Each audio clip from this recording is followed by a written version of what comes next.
السلام علیکم دوستوں، آج کی اس ویڈیو میں ہم بات کریں گے اللہ تبارک و تعالیٰ کے بہت ہی زیادہ جلالی اور بہت ہی زیادہ طاقتور اسم اعظم کے بارے میں۔ ایک ایسا اسم اعظم جس کو پڑھنے کے بعد انسان کی کوئی بھی تکلیف باقی ہی نہیں رہتی، کوئی بھی پریشانی اور کوئی بھی دکھ درد اس کا بچا ہوا نہیں رہتا اگر وہ بندہ اس اسم اعظم کو پڑھ لیتا ہے۔ اب جو کوئی بندہ کسی بھی پریشانی اور کسی بھی مصیبت کا شکار ہو چکا ہے اور اس کو وہاں سے نکلنے کا راستہ نظر نہ آتا ہو، ایسی صورت میں وہ اس عمل کو کر سکتا ہے۔ اللہ تعالیٰ نے اس نام کے اندر بے شمار طاقتیں اور بے شمار کرشمے چھپا رکھے ہیں، اور جو کوئی بندہ اس نام کو پڑھے گا اللہ تعالیٰ اس کی زندگی کو بدل کے رکھ دے گا اور اس کے اوپر روحانی جو معاملات ہوتے ہیں وہ بھی کھول کے رکھ دے گا۔ اللہ تعالیٰ نے اس اسم اعظم کے اندر بہت ساری روحانی طاقتیں چھپا رکھی ہے، بلکہ اس کے متعلق بہت سارے ایسے راوی گزرے ہیں، مفسرین گزرے ہیں جن کا تو یہ کہنا ہے کہ اس کو اصل اسم اعظم کہتے ہیں، یعنی کہ یہ جو اسم اعظم ہے یہ اللہ تبارک و تعالیٰ کا خاص اسم اعظم ہے، اور یہی وہ اسم اعظم ہے جس کو پڑھ کر حضرت سلیمان علیہ السلام کے دور میں وہ تخت لایا گیا تھا۔ یہی وہ اسم اعظم ہے جس کو پڑھ کر حضرت موسیٰ علیہ السلام نے سمندر کے 2 ٹکڑے کر دیے تھے۔ یہی وہ اسم اعظم ہے جس کو پڑھ کر عیسیٰ علیہ السلام مردوں کو زندہ کر دیا کرتے تھے، اور پنچھیوں کو بنا کر، مٹی کی پنچھیاں بنا کر اس کو ہوا میں اڑا دیا کرتے تھے۔ یہ وہی اسم اعظم ہے، اور وہ اسم اعظم ہے هو الحی القیوم۔ هو الحی القیوم اسکرین پر آپ کو لکھا ہوا دکھ رہا ہے۔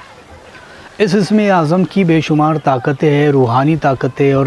جسمانی طاقتیں بھی موجود ہیں۔ اس کے ذریعے سے آپ دنیا میں اونچا مقام، اونچا مرتبہ اور ہر چیز کو حاصل کر سکتے ہو، ساتھ ہی ساتھ روحانی طاقتوں کو بھی پا سکتے ہو، حاصل کر سکتے ہو۔ بندہ کسی بھی پریشانی اور کسی بھی مصیبت میں کیوں نہ پھنسا ہو، اللہ تعالیٰ اس اسم اعظم کی برکت سے اس کو نکال دیتا ہے۔ اس اسم اعظم کو پڑھنے کا طریقہ یہ ہے کہ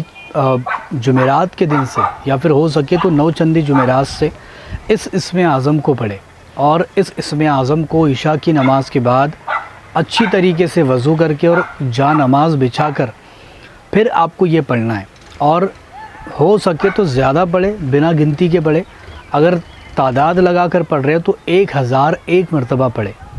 اور اس کو پڑھنے کے بعد ہاتھ اٹھا کر کے اپنی کسی بھی تمنا کے لیے دعا کر لے، انشاءاللہ تعالیٰ آپ کی وہ تمنا، آپ کی وہ خواہشات پوری ہو جائے گی۔ اور جو کوئی ایسا شخص ہے جو بہت ہی زیادہ پریشان ہے قرضوں کو لے کر یا پھر کسی بھی بات کو لے کر، وہ یہ عمل 3 دن تک سیم عمل کرے، تیسرے دن انشاءاللہ تعالیٰ اس کی پریشانی دور ہو جائے گی۔ جو بندہ یہ چاہتا ہو کہ اس کے روحانی معاملات بڑھ جائے یا روحانی معاملات اس کے سینے پر کھل جائے، تو ایسی صورت میں بھی اس بندے کو چاہیے کہ اس اسم اعظم کا ذکر عشاء کی نماز کے بعد یا پھر آدھی رات میں کیا کرے۔ اس کے اس سینے پر جو ہے تو روحانی معاملات کھل جائیں گے، اور وہ روحانی طاقتوں کا عامل بن جائے گا، روحانی طاقتیں، اور پھر وہ اس اسم اعظم کا بھی عامل بن جائے گا۔ پھر جب وہ کسی کو بھی پانی یا پھر کسی پر بھی پڑھ کر پھونک دے گا، وہ بندہ ٹھیک ہو جائے گا، یعنی اس کی زبان میں اللہ تعالیٰ تاثیر پیدا کر دے گا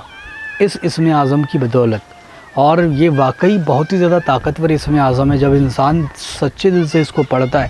تو اس کے دل میں ایک عجیب سی فیلنگ آنے شروع ہو جاتی ہے، ایک عجیب سی کیفیت ہونا